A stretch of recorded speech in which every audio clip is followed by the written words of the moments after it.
What's going on, guys? Today we're going to be talking about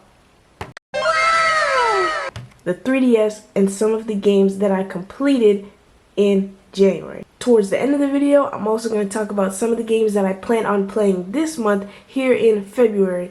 So I plan on doing these videos every single month. So if you guys are excited about that, you want to keep up with some games, create a little community in the comments. Make sure to like and subscribe. It's easy, and let's hop right into it. The first game that we have on the list is Mario and Luigi Bowser's Inside Story. This game took me about 20 hours to complete, and if you guys are not familiar with it, it is a turn-based RPG with some really interesting timing mechanics. Now, my experience with the Mario and Luigi franchise is a bit limited. The only one I've played is the one on Game Boy Advance, and I played it through Nintendo Switch Online. But I did have a lot of fun with that game, so I decided to give this one a shot, and I was able to finish it all the way through, and honestly, it was a pretty good game. The mechanics can be a little bit one note, a little bit simple, especially if you're a fan of traditional RPGs, but that does not mean that it's bad at all. If you're an RPG fan, you should definitely give this one a shot for at least a couple hours, see how you feel about it. The next game I want to talk about is Rhythm Thief. Now, Rhythm Thief, of course, as the name tells you, it is a rhythm story-based kind of adventure game. Now, this game came as such a surprise to me.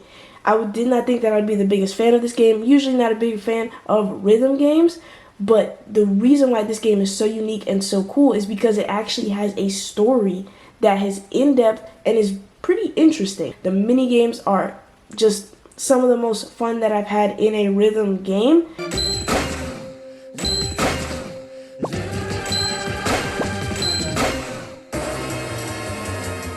In between the rhythm games, you travel through this world and you kind of try to solve people's problems and also progress through the main story. And I will say that kind of section of the game is not the most engaging.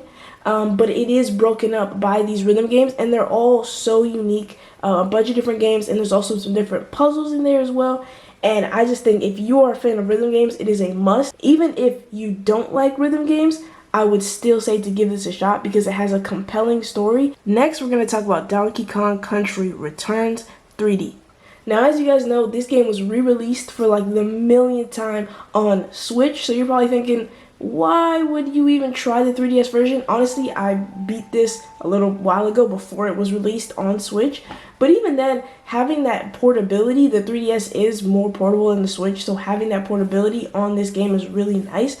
And honestly, it is a pretty difficult platformer. And honestly, part of the challenge is the 3DS controls, but it is a fun platformer. Next, let's talk about Fantasy Life. How do I even start to explain Fantasy Life? So Fantasy Life is basically kind of a pick your own adventure RPG kind of style game, and it has been some of the most fun that I've had on 3DS. For me, when I first looked at Fantasy Life, I was thinking, it might not be my kind of game. I'm usually not the biggest fan of games like Animal Crossing, Harvest Moon, Rune Factory. I was just thinking that it wouldn't be my kind of game. And then I hopped into it and I tried it and I was absolutely addicted. So the way that the game starts is they give you multiple classes to choose from. So I personally went with the hunter role, but there's all kinds of things. You can be a cook, you can be a warrior. Depending on what you pick, it kind of starts you off on your story. And the main story is going to be the same for everyone, but each unique life, they call it, has their specific story also tied with them, and you also have different missions to complete as you go along with the main story.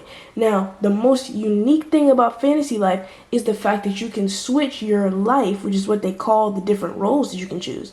You can switch your life at any time.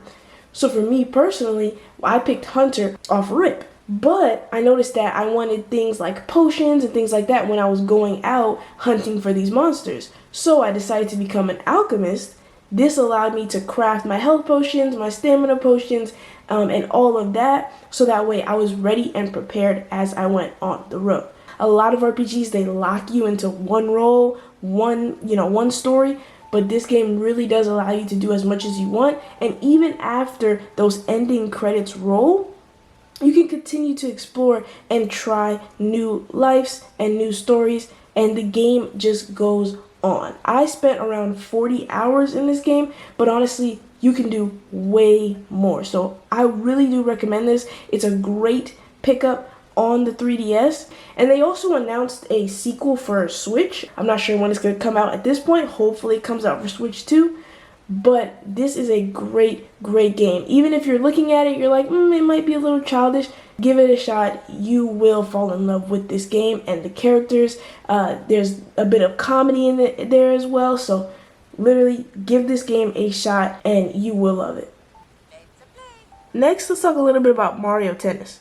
So Mario Tennis is a bit of a weird one because there isn't really a story to play, but there are different tournaments and different levels. And also, as you kind of progress and you go through the different tournaments, the last tournament was actually pretty difficult and it took me a couple of tries to get through. But yeah, I would highly recommend this one. It's a really fun pick up and play. Me personally, I even play tennis, so this was like really cool to play. But even if you don't play tennis, you're not too familiar with it or not too familiar with the rules, it explains everything really well. And it's just a really fun game to kind of pick up and play, especially if you're a fan of any kind of Mario sports game. Alright, so I wanted to end the video off here talking about some of the games that I plan on playing here in February. The number one game that I'm playing through right now is Kirby Planet Robobot. So I am in World 4 in this game, and I have been having a ton of fun. As I was watching gameplay before I played, I was a little bit afraid that it was going to be kind of too easy, and it is not the most difficult game. I think I've only maybe died once or twice here in like World 4 of the game, but what makes it cool is just that Nintendo charm. Every single level is different. They have a new mechanic that they introduce you to, a new world, new enemies, and it really does keep you engaged. The bosses are fun. The different abilities that Kirby can use is fun.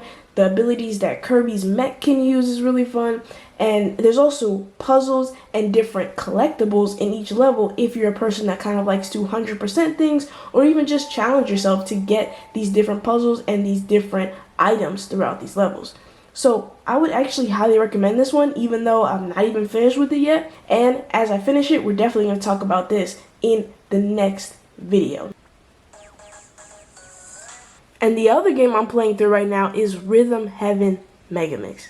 The rhythm games are super fun and can actually start to get difficult once you get to those later levels. And I'm thankful for Rhythm Thief to kind of get me into these rhythm games because this one is a gem.